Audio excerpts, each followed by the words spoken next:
শ্রাবণ মাস, তার উপর আকাশ ভাঙা বৃষ্টি।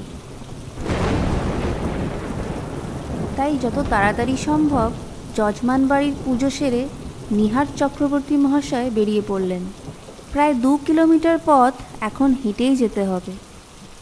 ওহ, রাতও হচ্ছে, আর চারিদিকে কোনো গাড়ি ঘোড়াও নেই এই ঘাটের মরা বৃষ্টির দিনে। দূর দূর, হেঁটেই মেরে দিই। অগত্যা বৃষ্টি মাথায় নিয়েই হাঁটতে শুরু করলেন নিহারবাবু। সাথে অনেক জিনিসপত্র আর টাকা কড়িও আছে। শ্রাদ্ধের সমস্ত পূজা শেষে বেশ ভালোই জিনিসপত্র দিয়েছে এরা। এবাড়ির কর্তা মৃগেন্দ্র রায়চৌধুরী মহাশয়রা বেশ ধনী ও সম্ভ্রান্ত পরিবার। ওনার আর এক ভাই মহেন্দ্র রায়চৌধুরী অন্যত্র থাকলেও বিগত 15 দিন ধরে কুসুমপুরের পৈতৃক বাড়িতেই রয়েছেন তিনি। বৃদ্ধা মা নয়নতারা অসুস্থ ছিলেন, তাই ওনারা আসার পরের দিনই 95 নয়নতারা দেবী পরলোক গমন করেন। তাঁরই শ্রাদ্ধ উপলক্ষে আজ নিহারবাবুর এ বাড়িতে আগমন। নিহারবাবু, আপনি তো জানেন আমাদের বাড়ির নিয়ম। শ্রাদ্ধের পর মৃত ব্যক্তির ব্যবহারের জিনিসপত্র আমরা নয় বের করে দিই, না হলে অন্য কাউকে দিয়ে দিই। নয়নতারা দেবীর ঘরে তেমন জিনিসপত্র কিছু ছিল না। একটা বড় পালঙ্ক, একটা ছোট টেবিল, তবে চোখে পড়ার মতো ছিল একটা বেশ বড় সাইজের আরাম কেদারা। ওটা দেখেই বামন ঠাকুরের চোখ দুটো চকচক করে ওঠে। আগে ওই আরাম কেদারা খান যদি দেন। মহেন্দ্রবাবু রাজি হলেও একবার কথাটা বরদা মৃগেন্দ্রবাবুকে জানানো উচিত মনে করে বৈঠকখানায় গিয়ে কথাটা ওনাকে বলেন। শুনেই মৃগেন্দ্রবাবু একটু চিন্তায় পড়ে যান, কিন্তু বামুনের আবদার ফেলেনি বা কী করে, তাই ইচ্ছা না থাকলেও রাজি হতেই হয়। এই ছোড়া, আরাম কেদারাটা সাবধানে নিয়ে যাস। এদিকে শ্রাদ্ধের সব কাজ ফাজ মিটিয়ে আমি আসছি। পরে বামুন ঠাকুর বেরোতে বেরোতে বৃষ্টি শুরু হয়ে যায়।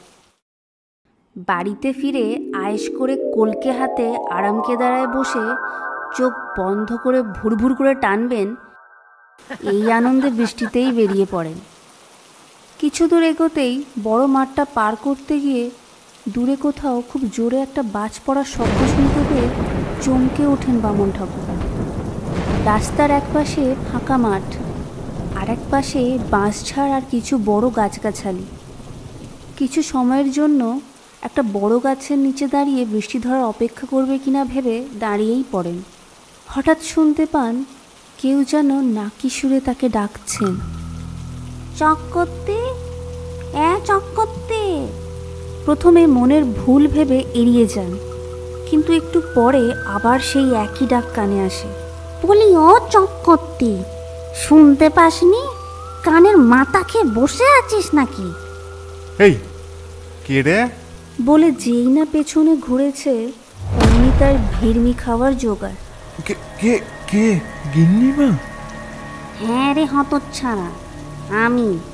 খুব তো খুশি হয়ে আমার আরাম কেদারা খান নিয়ে পালাচ্ছিস। বলি, তোর সাহস তো কম নয়। ওনার একমাত্র চিহ্ন আমি একদিন বুক দিয়ে আগলে রেখেছি, কারণ হাতও পড়তে দিইনি, আর তুই কিনা নিয়ে পালানোর চেষ্টা করছিস? ওরে ও মুখ পড়া মিনসে, বলি ঘাটটা মটকাবো নাকি রে? আর ওই হারামজাদাগুলোর বলিহারি বুদ্ধি, বেঁচে থাকতে ওদের ছুঁতে দিইনি বলে তার প্রতিশোধ এমনি করে নিতে চায়। খবরদার বলছি চক্করতি, ভালোই ভালোই আমার জিনিস খান রেখে যা, না হলে আর বেঁচে ফিরতে হবে না। খুব তো চোখ জুলজুল করছিল তোর তখন। কি ভেবেছিস তোরা ছেড়াদ্দ করলেই আমি চলে যাব? আমার জিনিস আমার ঘরে পৌঁছে না দিলে তোদের সব কটার ঘাড় মোটকে তবে আমি যাব। আগে গিন্নিমা, এক্ষুনি বাড়ি গিয়ে আপনার জিনিস আপনার বাড়িতে পৌঁছে দেওয়ার ব্যবস্থা করছি। তাই যা। ভীত নিহার চক্রবর্তী আর এক মুহূর্ত দেরি না করে হন হন করে বাড়ির পথে পা বাড়ায়। বাড়ি পৌঁছে নিহারবাবুর স্ত্রী জিজ্ঞেস করে, বলি, হ্যাঁ গা, যজমান বাড়ি থেকে এত সুন্দর একটা আরাম কেদারা দিল তোমায়? আর দিল। আজ মরতে মরতে প্রাণে বেঁচেছি, এই অনেক।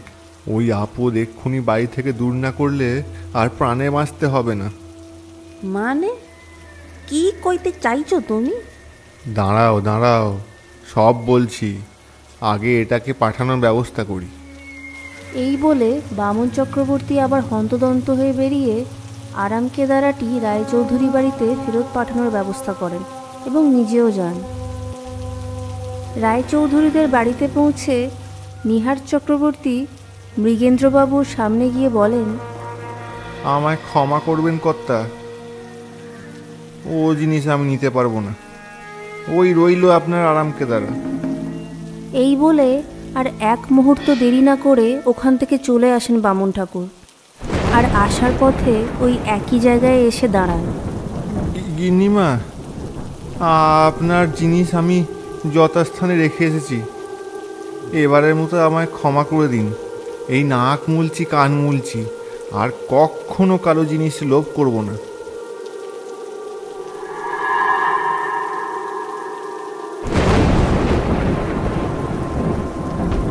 এটা তুই একদম ঠিক বলেছিস চক্রবর্তী, লোভ করা ভালো না।